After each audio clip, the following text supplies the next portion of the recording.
Parts of the First Coast are still soaked tonight after heavy rains made for a dangerous commute earlier this evening. Some drivers tried to make it across those flooded roads and ended up stranded instead. And all that heavy rain also led to a roof collapsing at an Orange Park condo, destroying one woman's bed. First Coast News' Brittany Dion is live there tonight with a look at the damage. Brittany? Yeah, for a lot of people in Jacksonville, those heavy rains are over. But for this woman, it's just beginning. The issue that she got caused by all of that rain earlier today. Take a look at this. This large hole in the ceiling of her bedroom spans about half of the room. She says out of nowhere, the roof caved in on top of her bed, destroying everything below. My mattress, my bed frame was soaked. When they moved it, it was literally dripping water.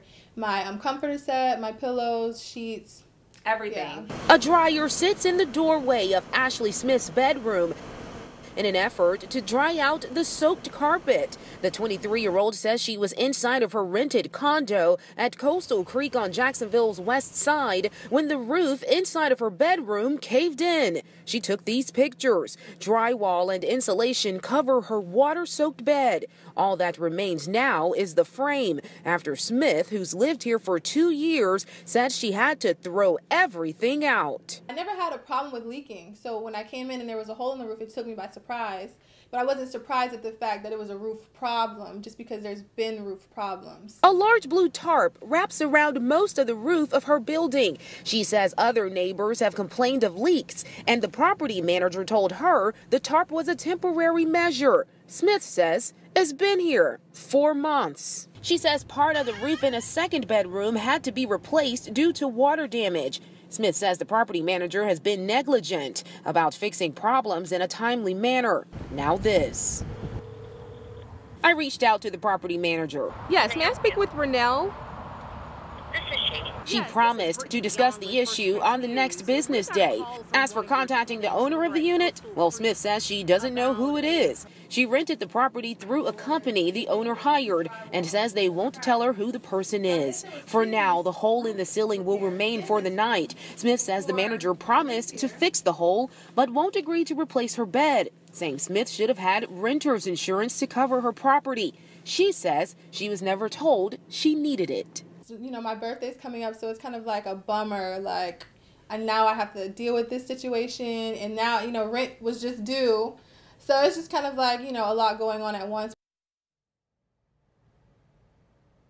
Now, we do plan to follow up with the property manager tomorrow to see if we can find some sort of solution to this problem. In the meantime, Smith says the manager gave her these bins to try to catch any rainwater that may come in through this hole in her bedroom, just in case we get more rain tonight. We'll send it over to meteorologist Tim Deegan. Tim, how are those chances looking?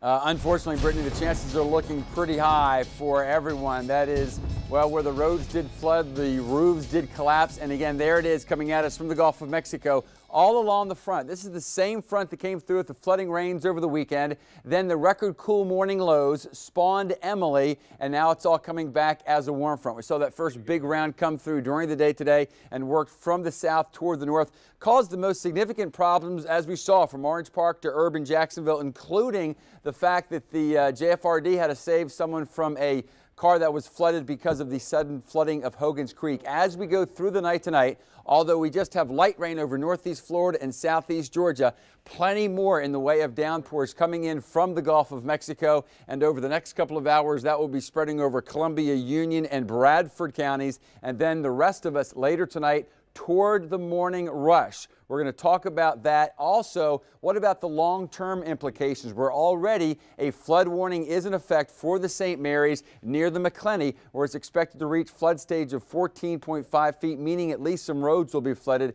That's Saturday morning. We'll take you beyond Saturday morning in just a few moments.